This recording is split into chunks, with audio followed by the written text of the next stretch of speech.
Hello and welcome to the Back Nine Report. My name is Carlos Torres, along with Fred Altvater. We check in on the world of golf to bring you the latest news, insights, analysis, interviews, recaps, previews.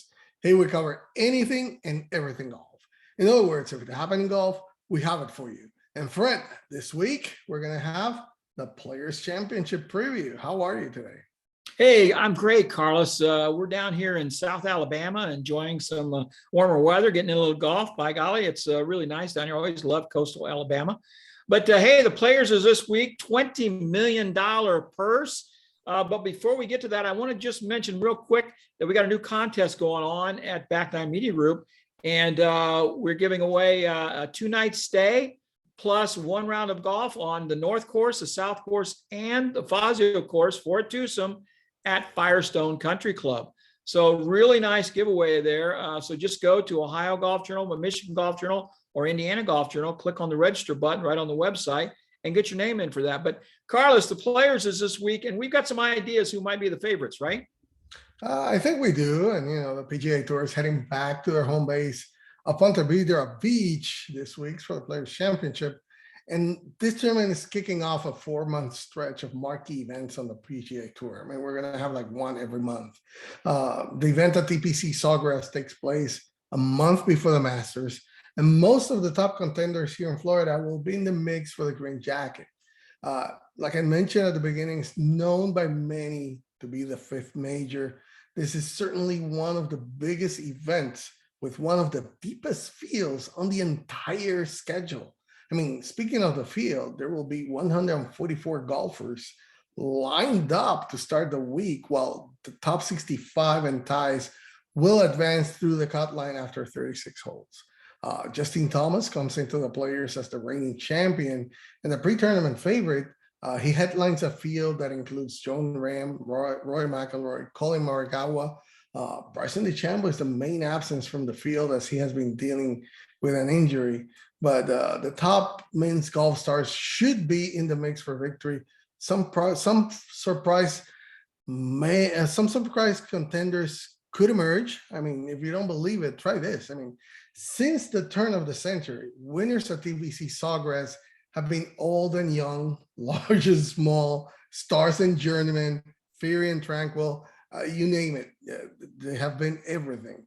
Most relevant from a prognostication perspective, which is what we try sometimes, is that technical skill sets are similarly indiscriminate. You can't pick one. The champions list is muddled with a puzzling combination of big hitters, great iron players, crafty putters. The leaderboard is annually littered with an amalgam of disparate types of players. Fred, factor all that into your mindset and you'll find that this tourney remains one of the most difficult to predict on a yearly basis. Yeah, Carlos, I think, though, that something is happening this year that might be a bigger factor than some of the other years. And they're predicting really crappy weather. It's going to be very windy, especially on Saturday. It's going to be cold and windy on Saturday. It's going to be rainy on Friday. The golf course is already soft because it's been wet and rainy in the Jacksonville area. So a soft golf course at TPC Sawgrass is usually means a good thing and low scores for these golfers because the ball can't run through the fairways and that kind of thing. But with the conditions, the short game, the chipping and putting is going to be very important this weekend, Carlos. And I've looked at some things here, looked at some numbers. And so if we can look at the really good guys that are good, like strokes gained approach, okay? So Jon Rahm is at the top of that list, Russell Knox, Will Zalatoris, Scotty Scheffler, and Victor Hovland, who, Scheffler and Hovland have both been playing very, very well of late.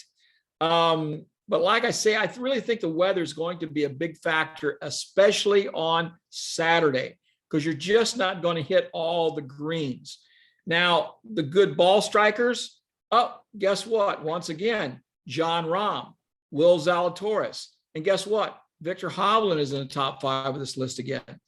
Then the other thing that I wanted to really look at is like chipping and scrambling, and you got another set of guys there that are really good. So I could see a guy like Zalatoris doing really well this week. Guys like Berger, who is a really good chipper, Patrick Cantlay, Spieth, Justine Thomas, you mentioned, Colin Morikawa, all near the top of that list in overall scrambling. This is a very important stat to look at.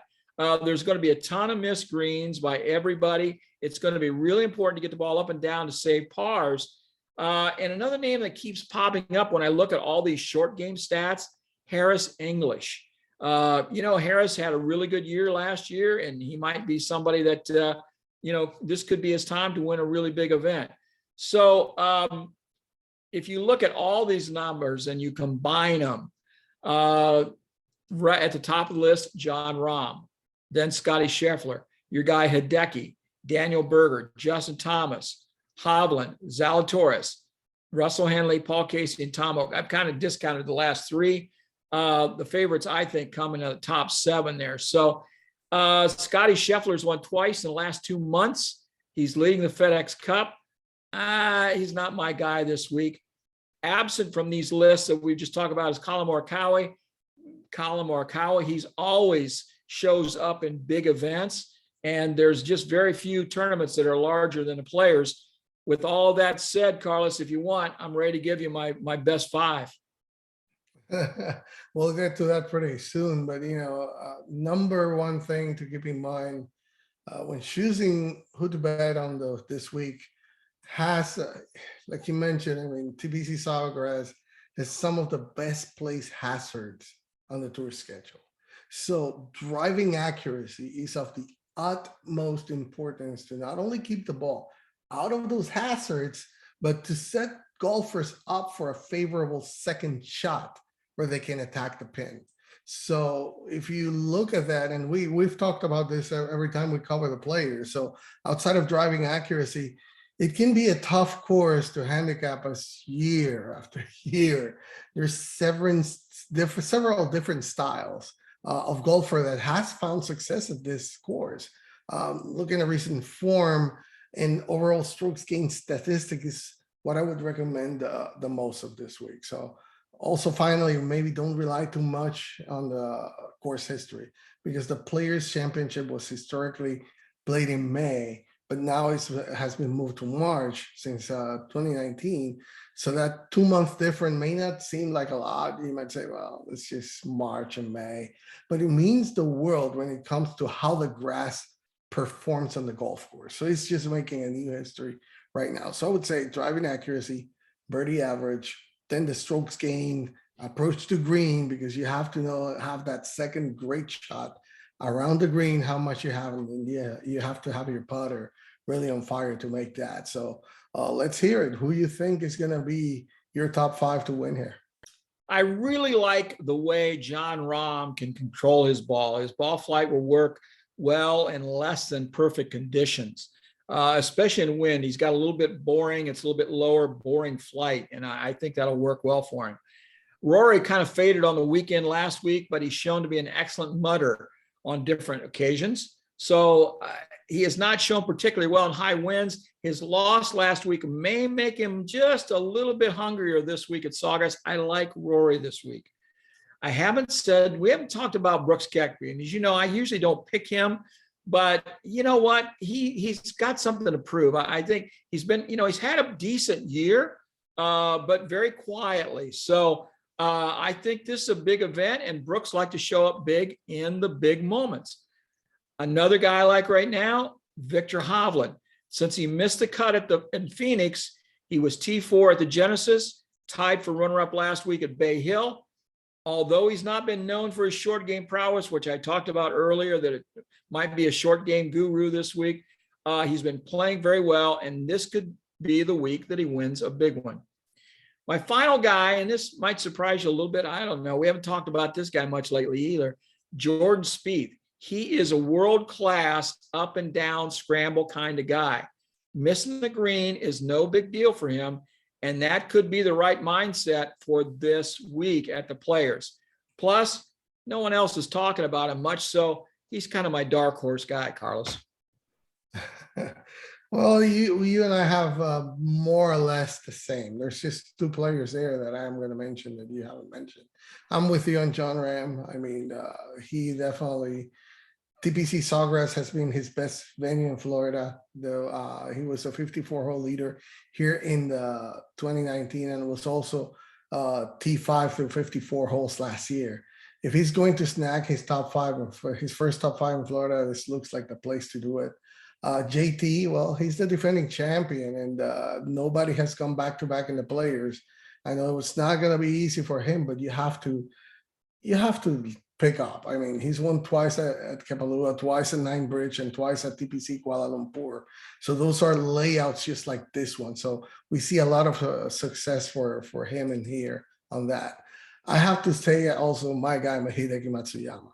Okay, he is a guy that plays well here. He cruised out to the first round lead in 2020 before COVID-19 canceled the event. We know he can take it low at TPC Sawgrass, despite missing the cut last year. I mean, more recently, he was just one of 4 golfers to post an under par round on Sunday at Bay Hill. I mean, he's just playing really, really well as well.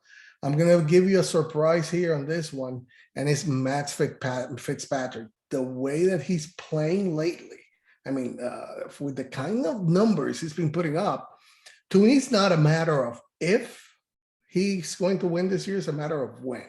He ranks right now second on the PGA Tour in strokes gained total this season, but yet he's listed at 40-1. I was seeing it on the bettings. To me, it makes no sense. He's also 17th in strokes gains approach, which is very important here, and 4th in strokes gains putting. So he's putting really well. He also finished 9th here last season. He's already had success at TPC Sawgrass. So I think also you mentioned Scotty Scheffler. To me, his confidence lately seems like the floodgates have opened for him. Has won 2 of his last 3 starts, and now he's going to turn his attention to TPC Sawgrass, where his official resume reads 0-4-1. I mean, the canceled event in 2020 and miscut last year. But even though that's not a great course history book for him, I think that you want to ride the hot hand. And finally, I'm going to go with Jordan Spieth as well. He landed a top 5 in his 2014, but has yet to find else a better than T41 6 times after that. But I just think he's playing much better right now. And this setup of this TPC Sawgrass definitely suits him very, very well. I think he's got something to prove too. He's been awful quiet for a while, and this would be a really good breakout for him, don't you think? Definitely, and it could be the one that finally turns it out for him, and that we've been waiting for that turnaround for Jordan Spieth, and hopefully this will be it. This will be a very big confidence builder for him. Outside of that, I would say if you are looking for any big long shots, it's difficult to say, but there's Brian Harman, Taylor Gooch, and Victor Perez, which I think all that landed there in the top 10 in the players last year could be some that could surprise this year as well, if you want to look for a long shot. Yeah, I just don't see too much of a long shot coming in this week, but we'll see. I really think the conditions are going to play a big factor. The wind, especially on Saturday, and the soft conditions. So, I think the soft conditions really help a guy like Rahm for sure, because he's got the driving ball flight. I think that'll really make a difference too. But the players, it's a big deal, Carlos. I mean, $20 million purse. All the great players are there, minus I guess Phil Mickelson, right, is not there. But yeah, it's going to be a big deal. Yeah, he's not going to be here. We still don't know his return schedule, but we do know that Jay Monahan was asked about him, Fred. So what's your thoughts about what he was talking about, Phil Mickelson, and all the things that he addressed? Yeah, with all the uproar over the past few months, Jay Monahan met with the press today, as he does every year during the Players, because this is the PGA Tour's really big tournament. And Jay said about the Saudi-backed Asian Golf League, he said, The PGA Tour is moving on. We have too much momentum, too much to accomplish to be consistently distracted by rumors of other golf leagues and their attempts to disrupt our players, our partners, and most importantly, our fans from enjoying the tour. And I think this was a perfect statement. I said this a couple of weeks ago. They need to say, listen, if you guys want to go, just go. We're going to be fine without you. Okay. And that's pretty much what he's saying right here. We'll do our own thing. We're going to be fine. He also added, after a slight pause, and I like this a lot, we are and we always will be focused on legacy, not leverage. Boom. Take that, Phil. Little backhand right to the chops right there. No leverage for you, buddy. Phil is noticeably absent. It's usually, I mean, it's really unusual. Golf's fifth major, the Players Championship. So, and the press did ask Jay if Phil was under a suspension, and he refused to say whether the tour had suspended Mickelson, citing the tour policy is not to share disciplinary matters publicly, and added the ball is in his court. He has said that he's stepping away and he wants time for reflection, and we're honoring that. So that's, Jay also answered the comment that he bullied players to stay. He said just simply, that's not how they operate. So Jay Monahan met with the press like usual. He never mentioned the Asian tour, never mentioned Norman Walter. He said balls in Phil's court. Did you miss me? I think we're done. All right, Carlos, so, can you come back? yeah, I'm here. Can you hear me? Yeah, well, with that, we wrap up. Yeah, I talked. Yeah, with this, we wrap up then this preview for the Players Championship. Thank you for joining us. It's always our pleasure to bring you the latest in the world of golf news and information. So remember to subscribe to our channel. It's always in the description down here on the video. So thank you for joining us.